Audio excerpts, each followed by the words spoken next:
2010ஆம் ஆண்டு. அப்போது திமுக ஆளுங்கட்சி, அம்மா அவர்கள் எதிர்க்கட்சி. ஒரு பெரிய மிரட்டல் விடுத்து அம்மா அவர்களுக்கு எதிராக மதுரை மாவட்டத்தில் பல இடங்களில் போஸ்டர் ஒட்டியிருந்தார்கள். அந்த போஸ்டரில் அம்மா அவர்கள் மதுரைக்கு வந்தால் திரும்பி செல்ல மாட்டார், மதுரைக்கு அம்மா அவர்கள் வரக்கூடாது என்று மதுரை மாவட்டத்தில் பல இடங்களில் அந்த போஸ்டரை ஒட்டி பெரிய மிரட்டல் எல்லாம் கொடுத்தார்கள். அதேபோல் ஜெயா டிவிக்கும் மிரட்டல் தொலைபேசிகள், மிரட்டல் கடிதங்கள் வந்து கொண்டிருந்தது. ஜெயா டிவியின் செய்தி பிரிவினர் இந்த மிரட்டல்களை பற்றியெல்லாம் தியாகத்தலைவி சின்னம்மா அவர்களிடம் சொல்லி அம்மா அவர்களின் கவனத்திற்கு கொண்டு சென்றார்கள். அம்மா அவர்கள் துணிச்சல், வீரம், கம்பீரம் இவற்றின் ஒட்டுமொத்த உருவம்.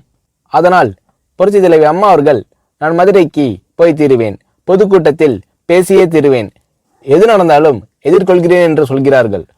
ஒரு கட்டத்தில் ஜெயா டிவிக்கு மிரட்டல் எப்படி வருகிறது என்றால், ஜெயா டிவியின் அலுவலகத்தை வெடிகுண்டு வைத்து தகர்ப்போம், அம்மா அவர்கள் மதுரைக்கு வந்தால் ஜெயா டிவியை ஒழிப்போம், இப்படியெல்லாம் நிறைய மிரட்டல்கள் தொலைபேசியின் வாயிலாகவும் கடிதத்தின் வாயிலாகவும் வந்து கொண்டிருக்கிறது.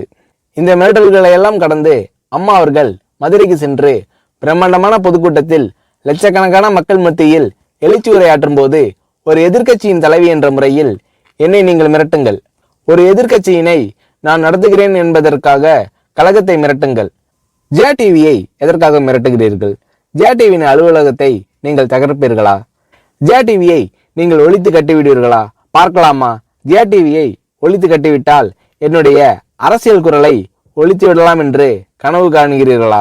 ஜெயா டிவி என் உயிருக்கும் மேலானது, நான் என்னுடைய உயிரை விட அதிகமாக நேசிப்பது, என்னுடைய அரசியல் கரமாக நான் போற்றி புகழ்வது, அதன் மேல் நீங்கள் கை வைப்பீர்களா, பார்க்கலாமா என்று எழுச்சி உரையாற்றினார் புரட்சி தலைவி அம்மா அவர்கள்.